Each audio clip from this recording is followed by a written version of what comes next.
Bienvenue dans le dernier point de l'information. Madame, monsieur, bonsoir. 4 nouveaux accords de coopération signés entre la Côte d'Ivoire et le Burkina Faso, cela dans les domaines de la poste et de l'économie numérique, de l'insertion professionnelle des jeunes, de l'autonomisation de la femme et du cinéma. Le 7e TAC a pris fin ce soir à Yamoussoukro. Nous en parlons dans ce journal. Le trafic illicite de bois, nous en parlons également ce soir, de la coupe des essences au commerce de planches en passant par les scieries. L'exploitation du bois n'est pas toujours légale, alors comment s'organise la lutte? Le dossier est signé Franck Kouadio et Didier Nguessan. Présidentielle au Mali, les électeurs sont attendus aux urnes ce dimanche. Coup de sifflet final donc pour la campagne ce vendredi dans la ville de Bamako. Une ambiance particulière a régné aujourd'hui. Nous en parlerons avec Sidonie Davila.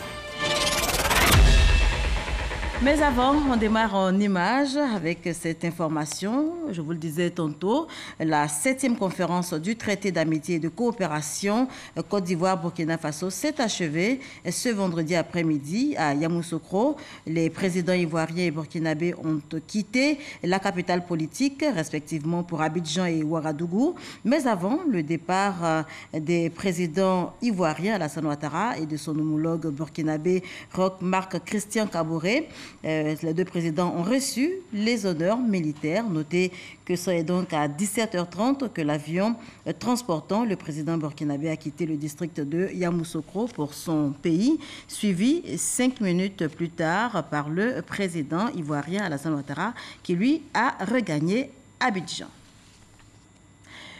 Le TAC 7, conférence au sommet du traité d'amitié et de coopération Côte d'Ivoire-Burkina Faso, c'est donc fini et cela s'est passé aujourd'hui, vendredi, à Yamoussoukro, capitale politique ivoirienne. C'était en présence des chefs d'État ivoiriens et burkinabés.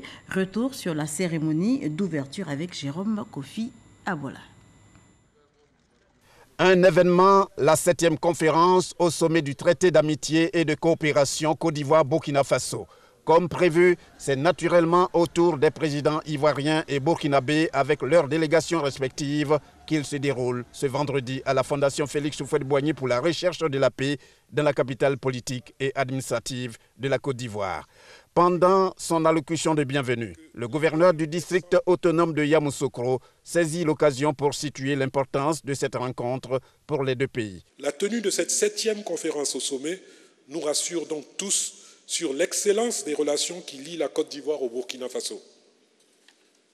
Excellences, Mesdames et Messieurs, nous émettons le vœu que notre terre qui vous accueille vous offre les meilleures commodités et conditions afin que toutes les résolutions et conclusions auxquelles aboutiront vos travaux et qu'il vous siera d'adopter contribuent à l'avancée de la Côte d'Ivoire et du Burkina Faso sur la voie du progrès et du développement pour le plus grand bénéfice des deux nations. Même son de cloche pour le président burkinabé Roch-Marc Christian Kaboré. Il indique que le TAC constitue le seul moyen pour la Côte d'Ivoire et le Burkina Faso de faire face aux différents défis. Avec la présente rencontre, une bonne occasion nous est offerte pour faire le bilan de la mise en œuvre de nos engagements, évaluer nos potentialités de développement et ouvrir les perspectives nouvelles au TAC dans une dynamique de renforcement et d'élargissement continu de notre coopération bilatérale. Dès 2008, nos deux pays ont pris l'engagement au plus haut sommet de renforcer leurs liens de coopération et d'amitié dans plusieurs domaines pour répondre aux préoccupations de mieux-être de nos peuples. C'est ainsi qu'on assiste d'année en année à une consolidation des bonnes relations entre les deux pays à travers la tenue régulière de cadres de concertation, la signature de plusieurs accords et le suivi régulier de la mise en œuvre des projets. Monsieur le Président, face aux grands défis d'ordre économique, politique et sécuritaire auxquels nos deux pays, mais également les autres pays de la sous-région ouest-africaine et du continent sont confrontés, le TAC s'offre à nous comme un excellent outil pour y apporter des réponses appropriées. Pour sa part, le président Alassane Ouattara, sans manquer d'exprimer sa joie, salue la présence du président burkinabé et de la délégation qui l'accompagne. Le chef de l'État ivoirien, en situant les enjeux de cette conférence, met l'accent sur la solidarité et la lutte pour la sécurité. Les enjeux de cette 7e conférence au sommet sont liés à la réalisation des décisions et des directives que nous avons prises ensemble lors de la 6e conférence au sommet en juillet 2017 à Ouagadougou. Des avancées notables sur certains projets que nous allons examiner sont à souligner. Beaucoup a été fait et nous continuerons. Les progrès remarquables que nous avons accomplis ensemble dans le cadre du traité d'amitié et de coopération, ainsi que les opportunités que nos économies offrent aujourd'hui pour notre jeunesse, ne doivent pas nous faire oublier la situation sécuritaire de notre région et la menace qu'elle fait peser sur nos acquis. À cet égard, je voudrais saluer les résultats importants obtenus chaque jour par votre pays dans le cadre de la lutte contre les groupes terroristes, ainsi que votre rôle et votre action au sein du G5 Sahel. La sécurité doit devenir une priorité de notre agenda commun et nous devons continuer de renforcer notre coopération en matière d'échange d'informations et de renseignements afin de garantir la paix et la sécurité à nos populations. Et je me réjouis de ce que, dans ce domaine également, la coopération est très très forte et les résultats sont tangibles. Le traité d'amitié et de coopération Côte d'Ivoire-Burkina Faso, en abrégé TAC, aura 10 ans dans quelques jours seulement. C'est le 29 juillet 2008 que l'on a procédé à son avènement. Et l'on retient 4 nouveaux accords de coopération signés entre la Côte d'Ivoire et le Burkina Faso, cela dans les domaines de la poste et de l'économie numérique, de l'insertion professionnelle des jeunes, de l'autonomisation des femmes, également du cinéma. Le 7e TAC a pris fin, je vous le disais tantôt, ce soir à Yamoussoukro, en présence des présidents ivoiriens et burkinabés. On fait le point avec Alvorassa. Que retenir de cette 7e conférence au sommet du traité d'amitié et de coopération entre la Côte d'Ivoire et le Burkina Faso? La signature de 4 nouveaux accords de coopération. Le premier, paraphé, a trait à la coproduction, à la formation et aux échanges cinématographiques et audiovisuels entre les deux pays. Un autre accord ouvre la voie à la coopération bilatérale dans le domaine de l'économie numérique et de la poste. Enfin, les 2 derniers accords autorisent la mise en place de financements respectivement en faveur de l'autonomisation des femmes et de l'insertion socio-professionnelle des jeunes. Outre ces 4 nouveaux accords, les 2 pays relèvent des avancées notables dans les projets engagés de commun accord. Concernant la construction de l'autoroute Yamoussoukro-Ouagadougou, la conférence a noté avec satisfaction la bonne avancée des études et des travaux et a convenu de mutualiser les efforts des 2 pays pour la recherche des financements. Abordant le point relatif au projet de réhabilitation du chemin de fer Abidjan-Ouagadougou-Kaya et son prolongement jusqu'à Tombao, la conférence s'est réjouie de l'approbation par la partie ivoirienne de la convention de concession révisée et de la décision de sa ratification prochaine par la partie burkinabé. Concernant l'approvisionnement régulier du Burkina Faso en énergie électrique par la Côte d'Ivoire, la conférence s'est félicitée de l'accroissement de la fourniture d'énergie d'une puissance moyenne de 73,37 MW au premier semestre de l'année 2018, avec pour ambition d'atteindre 90 MW d'ici la fin de l'année 2018. Et cette réunion de haut niveau a également permis aux 2 pays de porter un regard sur la situation politique et sécuritaire du continent. Abordant les questions sous-régionales, régionales et internationales, les 2 chefs d'État ont exprimé leurs préoccupations face à la recrudescence des foyers de tension à travers le continent et ont souligné l'impérieuse nécessité d'œuvrer sans relâche à la préservation et à la consolidation de la paix, de la liberté, de la démocratie et de la sécurité dans leur pays et en Afrique. Ils ont également fermement condamné les actes de terrorisme et leurs conséquences désastreuses dans la sous-région. Le 7e sommet du traité d'amitié et de coopération entre la Côte d'Ivoire et le Burkina Faso prend ainsi fin. Rendez-vous est pris pour la 8e édition. Elle se tiendra à Ouagadougou au Burkina Faso en juillet 2019. Voilà plusieurs acquis enregistrés donc à cette réunion de haut niveau. Je vous propose à présent d'écouter les ministres ivoiriens et burkinabés. On peut retenir donc la volonté de nos 2 chefs d'État de mettre en place un fonds pour l'appui à l'emploi des jeunes, portant sur un montant de 200 millions de francs CFA, 100 millions pour chaque pays. Et ce fonds devrait aider au financement donc, des projets jeunes. C'est l'un des points importants de ce sommet. C'est également une porte ouverte pour que des jeunes burkinabés apprennent à travailler avec des jeunes ivoiriens et vice-versa. Et pour que le TAC, qui a commencé il y a 10 ans, puisse avoir davantage de chances de résister au cours du temps. Et l'idée, à travers donc, ce projet, ce fonds-là, ivoiro-burkinabé, c'est de faire en sorte que des jeunes burkinabés, des jeunes ivoiriens soumettent dans le futur des projets ensemble. De ce qui est de la RTI, il y a déjà une forte collaboration qui existe entre la RTBF et puis la RTI. Et puis maintenant, du côté de Fraternité Matin, il y a un échange de contenu et nous envisageons aller au-delà de ce qui se fait. Par ailleurs, avec mon collègue de la communication du Burkina Faso, il a envisagé une visite en Côte d'Ivoire à l'effet de formaliser des échanges de contenu en nos différents pays. En tant que ministre de la Communication, je me réjouis parce que les premiers accords ont porté sur la communication, notamment ce qui concerne nos agences nationales, à savoir donc Fraternité Matin et Sidoya, la RTB et la RTI. Après, il y a d'autres partenariats un peu moins formalisés qui sont issus de cela. C'est les partenariats entre les écoles de formation. Mais c'est également aujourd'hui les possibilités que nous avons d'échanger des programmes et de travailler sur des coproductions.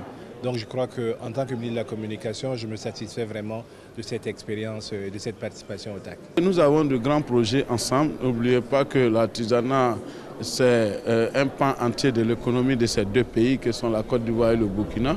Le Burkina a fait beaucoup d'avancées, surtout au niveau des infrastructures. Et une large coopération se mettra en place pour pouvoir atteindre les objectifs que les directives de l'OMUA nous ont donnés par rapport au développement de l'artisanat dans nos régions. En matière d'enseignement supérieur et de recherche, c'est une vieille coopération. Beaucoup d'étudiants ivoiriens ont poursuivi ou terminé leurs études au Burkina. De l'autre côté, les Burkinabés également viennent ici pour des spécialisations, quelques-uns pour la formation initiale. Donc nous allons renforcer tout cela, notamment l'examen des conditions d'inscription de part et d'autre de nos étudiants, mais également les questions de spécialisation, d'entrée dans les grandes écoles. Dans le domaine de l'économie numérique, et il s'agira donc de partage de meilleures pratiques et de réaliser ensemble des projets intégrateurs. Vous savez, la Côte d'Ivoire est un pays côtier, le Burkina Faso est un pays enclavé. Et dans notre secteur, les câbles sous-marins arrivent aux côtes maritimes. Donc il s'agira pour nous de nous associer avec la Côte d'Ivoire et de pouvoir avoir l'Internet avec les opérateurs de câbles sous-marins. C'est-à-dire de prendre l'Internet en gros et de permettre donc aux opérateurs des deux pays de redistribuer, ce qui a l'avantage de diminuer les coûts. Il s'agira aussi dans le domaine de la poste de travailler à restructurer les services financiers postaux de sorte à faciliter les transferts financiers entre les deux pays. En ce qui concerne les eaux et forêts, nous avons avec la partie burkinabé entamé la mise en place donc, des bassins versants de la Koumoué, la Bia et le fleuve Tanoé. Et nous avons rendu compte donc, au Conseil des ministres du travail qui a été fait jusque-là et nous préparons donc, la mise en place de l'autorité qui sera donc, en Côte d'Ivoire et c'est un dossier que nous présenterons au sommet de la CEDEAO en décembre prochain. Aucun domaine n'échappe à cette coopération, qu'il s'agisse de la santé, qu'il s'agisse de l'éducation, qu'il s'agisse du social, qu'il s'agisse même de la gestion commune des deux économies. Aucun domaine n'y échappe. Et ce qui est la caractéristique du TAC, c'est que les résolutions d'année en année sont prises et sont exécutées. Les progrès sont visibles. Nous avons aujourd'hui la prise en compte donc, du forum économique qui permet donc l'échange entre les deux nations en ce qui concerne les expériences et les possibilités donc, de développement économique. En tant que secrétaire d'État en charge donc, des PME, je ne peux me réjouir que de cette situation, en sachant que le Burkina aujourd'hui avance plus avec ses PME qu'avec autre chose. C'est une expérience que nous allons partager. En 2017, j'ai conduit une délégation du Burkina Faso pour le SALA, le Salon international de l'agriculture et des ressources animales. Et nous avons pu montrer ce que le Burkina fait en matière de production végétale et animale. Nous avons soutenu notre homologue et nous avons pu faire des affaires à ce niveau et nous pensons que nous avons beaucoup de choses à faire ensemble. Et pour terminer avec le chapitre du TAC, il faut noter que dans le cadre donc, du transfert de la capitale à Yamoussoukro, le médiateur de la République sera transféré dans la capitale politique, Yamoussoukro. Une annonce faite par le président de la République, Alassane Ouattara, à la cérémonie d'ouverture du 7e TAC. On change complètement de sujet à présent. À Grand-Bassam, les victimes de l'incendie survenu dans la nuit du mardi 24 au mercredi 25 juillet dernier ont reçu une délégation de la Fondation Children of Africa, de la première dame de Côte d'Ivoire, Dominique Ouattara, la première dame de Côte d'Ivoire, qui exprime sa compassion aux sinistrés. Elle a offert 3 millions de francs CFA aux familles des victimes, dont remis par le directeur des affaires administratives et financières qui conduisait donc la délégation de Children of Africa. Pour rappel, l'incendie aura causé la mort de 9 personnes, dont 6 enfants au quartier Djekanga de Grand-Bassam. Et notez également que les causes du drame ne sont pas encore élucidées. Le trafic illicite de bois, on en parle à présent, de la coupe des essences au commerce de planches en passant par les scieries. Notez que l'exploitation du bois n'est pas toujours légale. Dans nos forêts, des exploitants verreux courent toujours. Alors comment s'organise la lutte? Le dossier de ce soir est signé Didier Nguessan et Franck Quadio.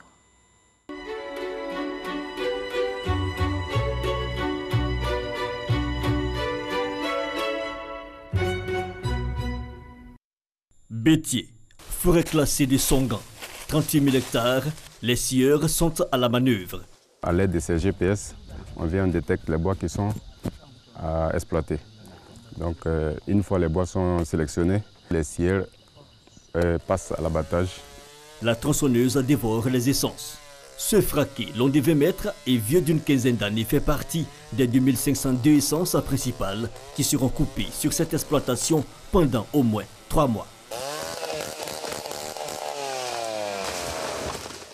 Les billes abattues sont marquées pour s'assurer de leur traçabilité.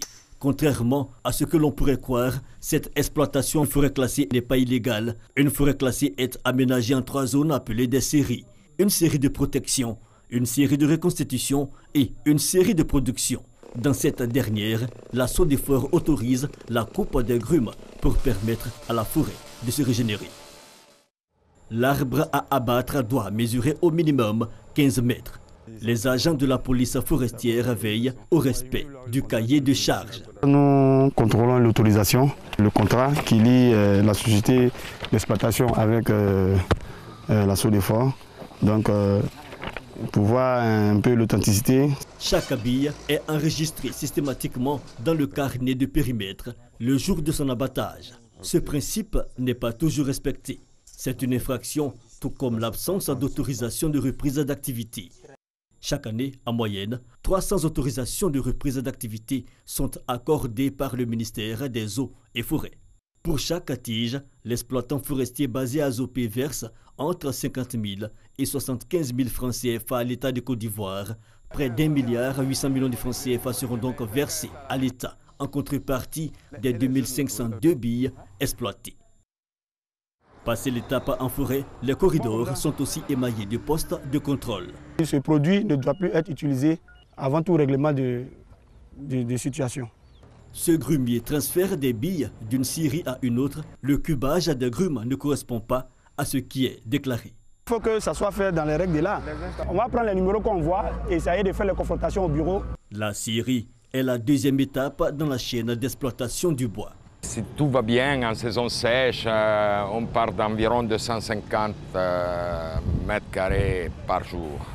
Les planches et produits finis seront exportés pour la plupart, mais 10 à 15% des productions doivent être réservées au marché local.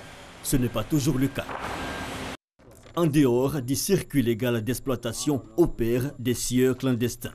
Notre patrouille est alertée par des bruits suspects. Ramenez la machine, monsieur. Ce sillage, c'est pour quoi faire? Il y a des gens qui nous avaient venus ici pour faire le travail. Les grands patrons, ils sont contre à Zoupi. Pris un flagrant délit de sillage, ces clandestins tentent de se justifier. Ce document qu'elle vous a remis là, elle ne vous a pas dit que ça vous autorise à faire le sillage. Officiellement interdit en Côte d'Ivoire, le sillage à façon est estimé entre 1,5 et 3 millions de mètres cubes de volume de bois par an. Pour lutter contre ce fléau, plusieurs mesures ont été arrêtées, notamment l'interdiction de la coupe des essences nobles au-delà du 8e parallèle. En rouge, c'est le dernier périmètre qui fait la limite avec le 8e parallèle. Elle n'est pas matérialisée physiquement comme vous le voyez, mais avec les appareils, on sait où l'exploitation doit s'arrêter. Cette ligne imaginaire traverse le village de Toro, situé à cheval entre Aboaké et Katiola. Donc là, on est en plein sur le 8e parallèle. Elle traverse le centre en passant là où nous sommes présentement, par le village qu'on appelle Toro, et elle finit vers Sipilou à l'ouest. Là, il n'y en a pas assez ces essences, donc il faut les préserver. Malgré l'interdiction, les essences nobles font l'objet de trafic à grande échelle. Katiola, situé au-delà de la limite à ne pas franchir, est le fief de cette exploitation clandestine. En 2013, un puissant réseau de trafiquants de bois de veine y a été démantelé. Depuis un certain temps, nous avons constaté que dans notre zone, il y a des exploitants frauduleux qui veulent encore s'adonner à cette activité. Le cerveau du réseau et ses complices ont été condamnés à 1 an d'emprisonnement avec sursis et 8 millions d'amendes. Les produits du sillage à façon se retrouvent dans le commerce. Et nous, ici à Koumassi, franchement, on n'a pas de bois clandestins ici. Je prends les bois à Gboville. Sur ces images, on peut reconnaître les essences issues du sillage à façon grâce aux traces en dents de scie. Revendeurs et artisans justifient leurs pratiques illégales par l'insuffisance de l'offre. Les scieries ne mettent pas à la disposition des artisans et des travailleurs qui sont sur place leurs produits. Alors que tous les jours, on a la disponibilité chez les Aoussa que dans les scieries. En 2017, l'industrie du bois a transformé près d'1,5 million de mètres cubes de grumes alors que la consommation locale est estimée à 1,9 million de mètres cubes de bois par an. Je vous fais lecture à présent de ces communiqués pour poursuivre. Communiqué émanant du ministère de l'Intérieur et de la Sécurité. Le ministre de l'Intérieur et de la Sécurité porte à la connaissance des populations de la ville d'Abidjan que dans le cadre des préparatifs de la fête nationale 2018, les forces de défense et de sécurité exécuteront des sauts en parachute l'après-midi du samedi 28 juillet 2018 à Trècheville dans la zone du Palais des Sports.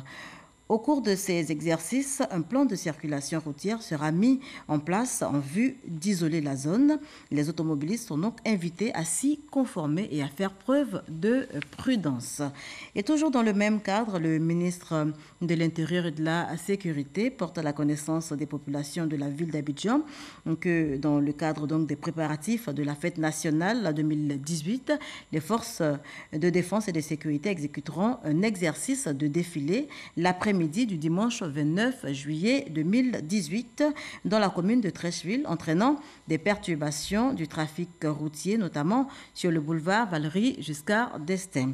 Ainsi, la route allant du premier feu à la descente du pont Félix Houphouët-Boigny jusqu'au Palais des Sports sera fermée à la circulation ce dimanche 29 juillet 2018 de 14h à 18h. Un plan de circulation alternatif sera mis en place pour les usagers du pont Félix Houphouët-Boigny.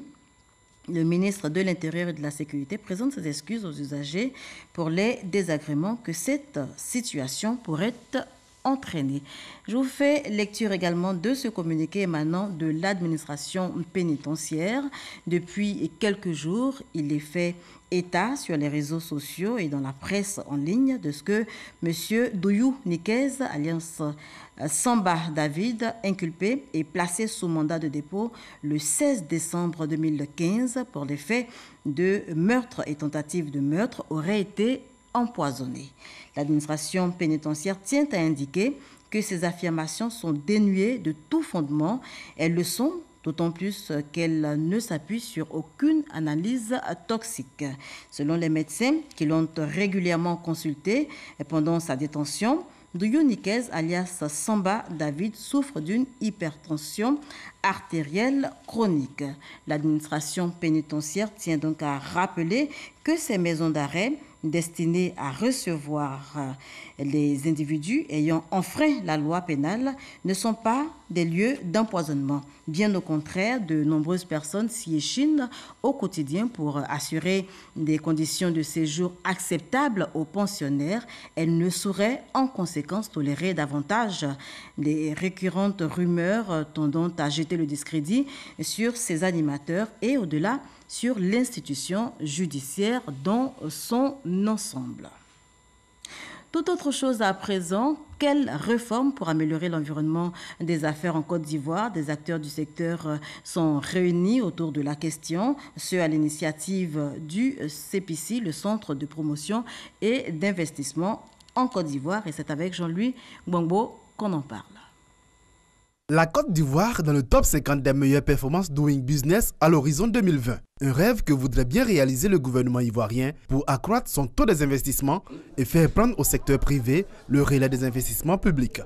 Depuis 2013, le pays s'est engagé à améliorer son environnement des affaires à travers une série de réformes avec des résultats tangibles. Les réformes sectorielles entreprises ont permis de réduire les complexités, délais et coûts liés au processus administratif et de renforcer la solidité des institutions juridiques. Ces efforts, reconnus par le groupe de la Banque mondiale, ont valu à la Côte d'Ivoire d'être classée successivement en 2014 et 2015 au rang des 10 pays les plus réformateurs au monde et de faire passer son classement général de la 177e place en 2013 à la 139e place en 2018. De nouvelles mesures de réforme ont été identifiées par les experts impliqués dans l'amélioration du climat des affaires en Côte d'Ivoire. Leurs travaux à Grand Bassam permettront ainsi de déterminer les réformes les plus pertinentes et susceptibles de faire évoluer significativement le classement de la Côte d'Ivoire. Une aubaine pour les nouveaux bacheliers ivoiriens. La 7e édition du Salon de l'orientation est ouverte, une 7e édition qui attend 35 000 visiteurs au moins, étudiants et parents d'étudiants essentiellement. Encore un jour donc pour y faire un tour. Sephora Zeki et Patricia Omouetia y étaient pour vous. Après la proclamation des résultats du baccalauréat, place à l'orientation. Un exercice délicat pour certains bacheliers qui bien souvent restent étrangers aux filières susceptibles de leur ouvrir les portes de l'emploi. C'est pour répondre à ces préoccupations que le Salon de l'orientation est initié. Généralement, les jeunes ne s'intéressent pas aux questions d'orientation avant d'obtenir le baccalauréat. Donc nous leur permettons, juste après avoir obtenu le bac, d'avoir accès aux différents professionnels de l'orientation afin d'éviter d'échouer dans le choix des formations et bien entendu dans le choix de leur métier à exercer plus tard. L'an dernier, par exemple, sur les 19 000 visites que nous avons reçues, il y a un peu plus de 5 000 qui nous ont fait un retour de satisfaction quant à l'orientation scolaire qu'ils ont pu choisir. Grande messe annuelle des universités et grandes écoles depuis 7 ans, les spécialistes de l'orientation et des professionnels venus de divers horizons proposent aux visiteurs les meilleures offres de formation. Notre stand aujourd'hui est là pour conseiller ces jeunes-là sur les corps de métier pour lesquels la Côte d'Ivoire et l'Afrique en général ont le plus besoin. Cette 7e édition réunit plus de 80 institutions de formation supérieure. Occasion donc pour ces nouveaux diplômés de s'informer sur les réalités de la vie universitaire et professionnelle. Durant toute l'année, j'essaie de réfléchir un peu à qu'est-ce que je voudrais faire plus tard. Mais bon, c'est encore un peu flou. Donc je suis venue ici pour écouter aussi les conseils qu'on va me donner et puis voir les différentes écoles, les différentes filières qu'ils nous donnent. Cette année, en plus d'Abidjan, la ville de Bouaké aura son salon de l'orientation du 31 juillet au 1er août. Et on poursuit en images. Le 4e congrès ordinaire du FPI, Front Populaire Ivoirien, ouvert ce vendredi au Palais des Sports de Treichville, se poursuit demain, samedi. Plusieurs délégations venues de l'intérieur du pays y participent, des délégations de partis socialistes amis également. Objectif premier, remobiliser les militants pour la présidentielle de 2020. Élection également au Mali présidentielle. Les électeurs sont attendus aux urnes, pour ce dimanche. Coup de sifflet donc final ce vendredi pour ce qui concerne la campagne électorale. Et dans la ville, à Bamako, ambiance particulière ce vendredi. Voilà qui met un terme à ce journal. Merci de l'avoir suivi. On se retrouve demain, même heure.